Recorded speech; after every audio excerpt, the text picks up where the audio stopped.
It's Black History Month in the UK. If you're in the US, you won't celebrate until February.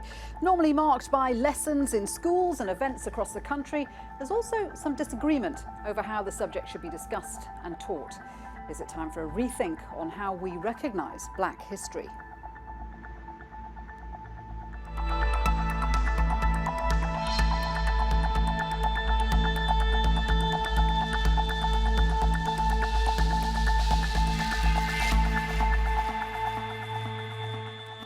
So, is it about the struggles of an entire race, or a time to acknowledge their successes? And who gets to decide what represents Black history?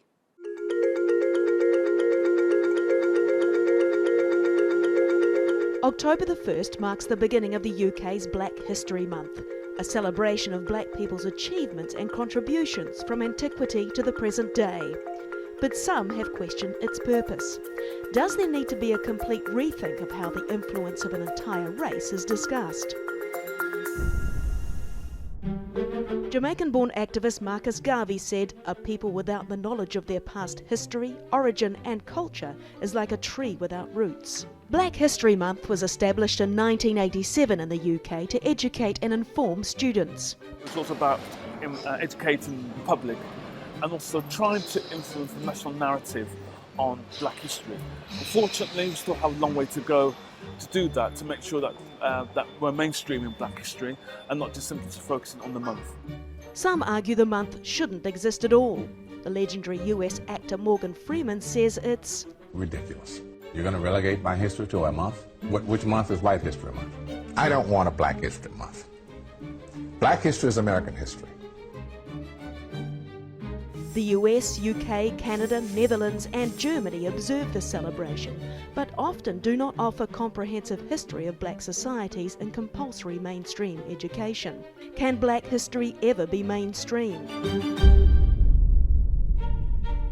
There's a concern the month reinforces the idea that black people's history is not a part of American, Canadian or European history. When we talk about, Black History Month, that it's something that possibly took place somewhere else. We look at it in October and we default back to some grand narrative of British history or world history for the other 11 months of the year. And there's a fundamental problem with that, which is being marginalised, actually. Many also argue the same histories of struggle are repeated every year: the Atlantic slave trade, civil rights movement and South Africa's apartheid. As UK historian Akala highlights, we subtly reinforce the idea, which was argued by serious historians at one point, that Africa has no history, by teaching transatlantic slavery and Martin Luther King. Many search for more uplifting narratives in this celebratory period, from histories such as the societies of ancient Egypt to the richest person ever, the 14th century King Mansa Musa of Mali, and mathematician Katherine Johnson, who was vital in putting man on the moon. Her story was finally shared in the 2016 Hollywood movie Hidden Figures. How do we bring these more positive stories to light? As a government-recognised month, should it be responsible for revamping this occasion for modern audiences? What needs to change to gain greater recognition and respect? Well, let's introduce today's guests. Joining us via Skype from Cincinnati is Tyrone Williams from Xavier University. Here at the Roundtable with me we have Patrick Vernon, editor of blackhistorymonth.org. Tobi Oredein is the founder of online magazine Black Ballad, and Hakim is a professor of the history of Africa and the African diaspora at the University of Chichester. Welcome to all of you. Patrick, let me start with you because you are very much in favour of Black History Month. This is something that's been running, certainly here in the UK, for decades. Why is it a good idea? Well, when it was first established in 1987, it was, I think the project at the time was to do three things: to educate and inform African and Caribbean children about their history, not just simply about slavery. Secondly, to educate and inform the schooling population, black and white pupils. And thirdly, as part of that national narrative, because it was post-war rights and it was about trying to redress that stereotypes of the black experience in Britain of everyday racism by looking at historical looking at heroes, sheroes, not just in the UK but around the world.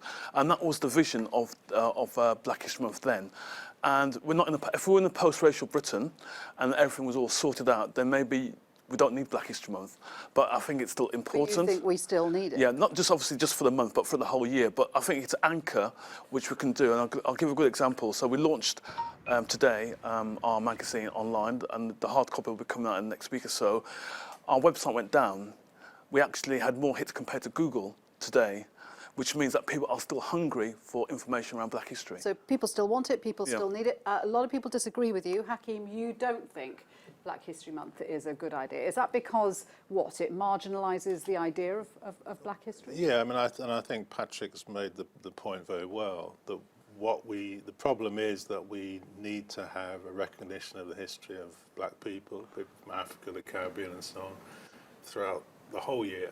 And we need to have that, we could say, integrated within our schools, within the media, on television, in the museums, and so on and so forth, throughout the year and everywhere. It needs to be something which people understand, not as something which is marginalised or tokenistically presented in one month, but which is part of people's understanding of the world. So it's not specifically Black history, it's history. Well, it is history, but the problem is it's been marginalised. As we heard in the clip, the idea that Africa has no history or that Africans have no history, and we're still dealing with that problem. The question is how that can be changed in such a way that this history becomes part of everybody's history. It's not something which is just limited to 1 month. The other problem is that we find, even though we've had 30 years over 30 years of Black History Month, some of the same problems that we were experiencing in the 1980s, we still experience today. We have very few young people, for example, who study history in schools or in universities. We have very few Black historians, for example, in this country. So Patrick's quite right. People are crying out for this history, but they're not just crying out for it in October, they're crying out for it throughout the year. Do you agree with that, Tobi? Is the way we mark Black History Month, does it help or hinder perceptions of Black achievements, Black successes, or are we just constantly harping on about the same old things? First of all, I want to say that I do believe we should have Black History Month, just because I don't know, if we didn't have it, what else would there be? Right. As you've pointed out, it's not in schools. You know, even if you look at like the stories of women that are told, they're always white stories. So we need something, we need platforms, we need schooling that talks about Black history throughout the year. I agree that it's tokenistic, that it keeps, and it revolves around African-American history for me, which is one of the fundamental problems. And I think that's why some people don't see it as British history. I'm talking about my schooling experience now. I never even encountered what the Windrush was until I was in high school, because my schools weren't teaching that. They were teaching about Martin Luther King and Rosa Parks. But I think if we talk about Black British history, it will force white Britain to face up to its atrocities. And I think that would be very uncomfortable. I think that's why it's not taught throughout the school, throughout the year, and I think that's why it revolves around African American. Okay, well, let's take this point with Tyrone, who's in the US. A lot of Black history is Black American history. Do you agree with that? Yes, that's true, and that's generally the way it's taught in the U.S. The tendency is to concentrate primarily on African American history, not British African history. And so, but I would agree with actually Hakim and Patrick. I'm sympathetic to Patrick's notion about, you know, people are still crying out for this, and we still need this. But I would agree with Hakim. I mean, he articulated my point of view, which is to say, I teach things related to African history and African American history in general throughout the entire year. So I don't just focus on 1 month.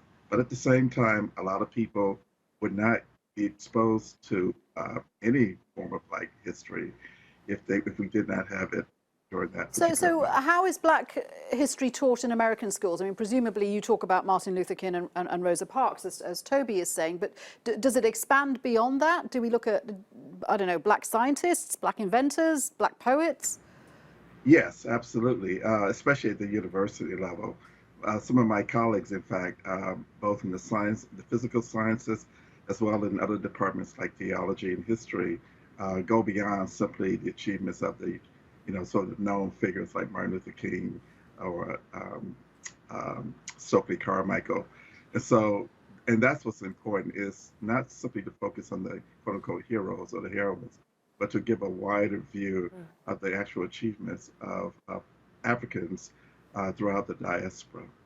So is this does everyone agree then that when Black History Month, and be interested to get your opinion, because Patrick, you've actually produced a list of top British black achievers. Are we focusing on the right side of black history? I guess we're all agreeing that not enough is being taught in schools, but what is being taught in schools, is that along the right lines? I think one of the many issues, and I know that Hakim and many people for many years have been lobbying the government around national curriculum, and unfortunately national curriculum does not reflect the diversity of the black historic experience. I mean, yes, the curriculum is focused on African American history, so much so that people don't think there's a black presence in Britain, and there has been a black presence from Roman times, basically, and that's not reflected in the whole inclusive nature of curriculum. And then there's not many people. There are lots of black historians and self-taught historians who are doing stuff in the community, but they're having difficulty. I mean, Hakim is the only black professor of history in Britain in 2018, which is scandalous. So it raised lots of issues, more work needs to be done, not just at school level, but at university level and at community level, and even at a public level, in terms of mainstream media, the stuff you see in drama. But black history is taught as a separate subject at university level, right? I mean, not in that way. I mean, at university level, in a few universities, you might be able to study African history, or you might be able to study Caribbean history.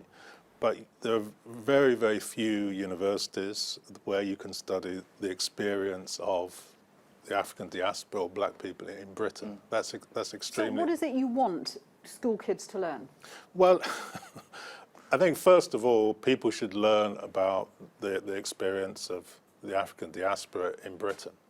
Why is it that you go to school, your parents, your grandparents, your ancestors are left out of that history? That can't be right. But I'm in Asian, 2018. and I don't get taught Asian history Well, but in schools, and arguably Britain's wound up much tighter with India. Well, I wouldn't say much more tightly with India, but of course, the history of Indians in Britain should also be taught. The history of Irish in Britain should be taught. Why should history be presented? It's going to be a very big history curriculum, isn't it? Why should history be presented in a distorted way so that people cannot understand the world in which they live? We can't have the Michael Gove history where it's just the white men of property. That's all we learn about. We should learn about the history of the people of Britain. And that history of the people of Britain includes people of African origin, people of Indian origin, and so on. We might also add that we should learn something about the history of the world. We should certainly learn something about the two largest continents, the largest being Asia, the second largest being Africa. We are all Africans. We all descend from Africa and Africa. Why should we not learn something of that history so that our young people are educated to understand the world in which they live? We have a problem in that we have communities that are very, very interested in history, as Patrick and others have alluded to, very, very interested in history. But we find our young people in schools are turned off history. So that by the time they get to university, very, very few young people of African and Caribbean heritage study history because it does not reflect their interests or their experience. So what impact does that have? What do you think, Tobi? What impact does that, because you were talking about your experiences at school, you didn't know about Windrush. And this was the year of the Windrush scandal. So how does that impact on how black communities in Britain perceive themselves? I think they perceive themselves as separate from Britain, and that's not right. An experience I had as being a British Nigerian is that I didn't know that Nigeria contributed to the war effort. I didn't know that my ancestors had contributed not just financially from the government, but actually fighting. That would give me a rooting in this country, would help me understand my identity. And I think that's what we're missing here. I mean, you said that, you know, why isn't Indian history taught or Irish history taught? It should be, because this is about, history is about making sure everybody knows their place and their identity in society. It's about giving confidence to communities. And it's also about people learning other histories. I think white people need to know the contributions of others so they can, so when we're talking about arguments of sustained racism or what we're encountering, it's not new. We're saying that this has happened time and time again. Like, it's about history is about having a conversation, and we're not having a full conversation about Britain and its legacy and what it's done and its people. And that is why it needs to be taught throughout the year. But because we don't have that, that is why I will take this month, as sad as it is. I would rather have something than nothing. Do you agree with that, Tyrone, in the US, that if we don't talk about black history and achievements, that has an impact on society today? And of course, in the US, we have seen, regrettably, these racist incidents and the rise of white nationalism. Do you think the two are linked? Yes, but I always think about this in terms of what the novelist Ralph Ellison and also Martin Luther King said about the violence. It's important to remember that shortly after the passage of the 1965 Civil Rights Act in the U.S., there was a tremendous upsurge in violence against African Americans. And Martin Luther King addresses that issue in his book, Where Do We Go From Here? And what he says is that this reaction is actually a sign that we're making inroads, that we're making progress, because the upsurge of violence is actually a reflection of the discomfort that whites feel about the way in which black culture is being acknowledged throughout the U.S. And so that, as regrettable as it is, this violence is actually a sign of the inroads through which, in which African Americans have left their mark on the U.S. What do black Americans themselves think of the idea of a Black History Month? Because we saw Morgan Freeman in our report there saying the whole thing's ridiculous. You're going to relegate my history to 1 month. Is that a popular sentiment? I think most African Americans, still want the month, still see it as a time of celebration. Not necessarily this is the only month that we're going to acknowledge Black culture, but that for us, at least in February, it's a time to celebrate Black culture. Not the only time to learn about it, but to celebrate it. And that's why I think most educators certainly are dedicated to widening how we understand history. As you were saying, and as Hakim were saying, not just African American history, but the history of all the people that were here when the first colonists arrived. But this argument that it ghettoizes a section of the population, is that an argument you hear in the US? Oh, absolutely, absolutely. That's usually an argument that you get from Black conservatives in the US. But again, I think the way it's perceived here is that it's a time of not the only time to learn about Black history, but a time to celebrate. And that's a distinction that I think that's important. See, quite ironically, political correctness might be undermining Black History Month, because there's a number of UK councils that have said we need to scrap it altogether or widen it out to include all ethnic cultures. What do you think of that? It's interesting. You've got local authorities like Hillingdon Council and others who have adopted a colourblind approach. Because, in a nutshell, when Black History Month was established in 1987, it was to promote the positive affirmation of the Black historic experience and achievement. So to deny that for all young people and to have a colourblind approach is actually reinforcing racism. It's actually talking about dead white men, essentially. And secondly, because of austerity and the cuts since 2010, a number of local authorities have rebranded Black History Month to call it Multicultural History Month, Diversity History Month, just to save money. So they're not even looking at the issue. So you think it's about saving money? It's all about saving money. Inclusive. Absolutely, absolutely. And I think it's outrageous. And there's under the Equalities Act, there's a public sector equality duty for any public body to promote good relations. Black History Month fits into that. So the very fact they're not even doing that, they're denying young people in schools, they're denying people in local communities, and denying the wider community to have enriched conversations about history and heritage, which unfortunately, when we had the Windrush scandal, that exposed the reasons why it's gone wrong, because first time ever, during April, more people learnt about Windrush in the last 50 years in the space of April. because that was the only time, because of the scandal. So just to explain for our international audience, Windrush scandal, of course, were the Caribbean population who came across into the UK and then were faced with deportation because the subsequent generations couldn't prove that they were British citizens. So you're saying, if we'd had more education or more inclusiveness about the black community from the start, this would not have happened. I'm not saying that it still may have happened, because unfortunately immigration policy has always been racist and has always targeted the black and BME communities anyway by its virtue. But the conversation that was had during that period of the scandal, that's when a lot of people, even black people and white people, realised, oh, we didn't realise that this contribution, and it's not just the Caribbean contribution, it's the black contribution to Britain. The NHS, the third biggest employer in the world. Without black people, there'd be no NHS from the African Caribbean community, and that applies to manufacturing in London. If all people of African Caribbean stopped working for Transport for London, the whole of the city would come to a complete halt. That is the contribution, and that's when the public smelt the coffee. Why would we have to wait for a scandal where people have died, lost their jobs, not accessing the NHS, not accessing all the things that they've worked hard for many years to learn about this history? You see, our generation know about Windrush and what the contribution that they've made. Why aren't we being taught about, why aren't our kids being taught about Windrush? I asked my daughter about Windrush, 14 years old, had no clue. Well, I think that this is the problem. I think that we might find that some people are taught about Windrush. That might be one thing that they have heard of, but then they won't have heard of anything else.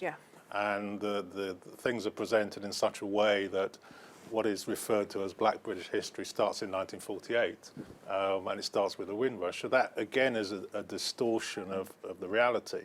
I think what we're finding, I mean, this is why there is this tokenism, because, OK, you have a month, you say, OK, this month is for what people are calling Black history, and then you say, OK, well, actually, you're not going to have a month. You're only going to have 2 days within a month, because we're going to give all the other days to everybody else. Tobi makes the point that, you know, all right, it's flawed, but she'd rather have this than nothing, and a lot of people would feel the same. What I would rather have is, sorry, not to cut you off like that, but let me be clear. What I don't want is, if we're going to have Black History Month, then it needs to be clear that it's Black History Month. Incorporating other cultures into it is essentially diluting our history. And it's kind of saying to everybody that everybody has 1 month together and you're all the same, your experiences are lumped together. I have to say that is what I thought. Here's history and here's diverse history. Yes, and it's all in October. And it's all in October. I'm not for that. Let me just be clear, I'm not for that. So this is the issue, that why aren't these things taught? You know, we've been campaigning for so long, and so the question really comes down to who makes decisions about what kind of education our young people get, what is presented to them in the media, and so on. And unfortunately, we live in a society which does not want to recognise actually the true nature of Britain's history, whether it's related to people of African origin, people of Indian origin, in regard to Britain's history in general, in relation to the empire, in relation to the enslavement and trafficking of people, in relation to the crimes that have been committed. These things, there is you could say, a conspiracy to hide this history so that people do not understand the world in which they live. Are they hiding the history, or have they just not? I mean, to be fair, they are hiding the history. When somebody English history lessons don't talk about British Nobel Peace Prize winners, for example. So when Michael Gove, who was at that time Minister of Education, comes out and says essentially that history should concentrate on the great white men of property, then it's very, very clear what the policy is. When those of us have campaigned for so many years to change the curriculum, and we find so many barriers, and as we hear today, our young people are still not being taught about Britain. We're not even saying about Africa or India, just about British history. Just to give one example, 11 years ago, I think it was, there was a big commemorative event, 200 years since the parliamentary abolition of the slave trade. In that campaign, which was probably the biggest in Britain's history, actually the non-black population of Britain played a major role. Men, women and children entered into politics for the first time. That history of British people has been obscured. It was obscured in 2007, it's still obscured today. So we're not just, as a historian, I'm not just talking about black history. The history of Britain is not being presented in the way that it should be presented. I agree with that, and I think that's led to one of the consequences of Brexit, because the public have not been informed about this history, the impact of the empire. The question is, why are you here? We're here because you were over there. Yeah. We came here, you called, we followed. The wealth that was created through the empire, and that's why people have come here. And that's why people see themselves as having that connection with Britain or the mother country, call it what you like. And people, the average person in the UK doesn't have that. So, the slogans of no blacks, no dogs, no Irish. People talk about the hostile immigration environment today, but when my parents came here from the Caribbean in the 50s, they had that hostile environment. They were told, there were in terms of employment, housing, etc. But the average person doesn't know this history. That it's a very warped. Either you learn about EastEnders or Bridesheads Revisited. I mean, that's a warped sense of history that we have. Right. Clearly, there is a lot of question marks over the value of Black History Month and what we should be doing with it. But we're going to have to leave it there. I want to thank all of my guests on Roundtable today. Tyrone, Patrick, Tobi, Hakim, thank you. And that's it for this edition of Roundtable. Until next time, bye for now.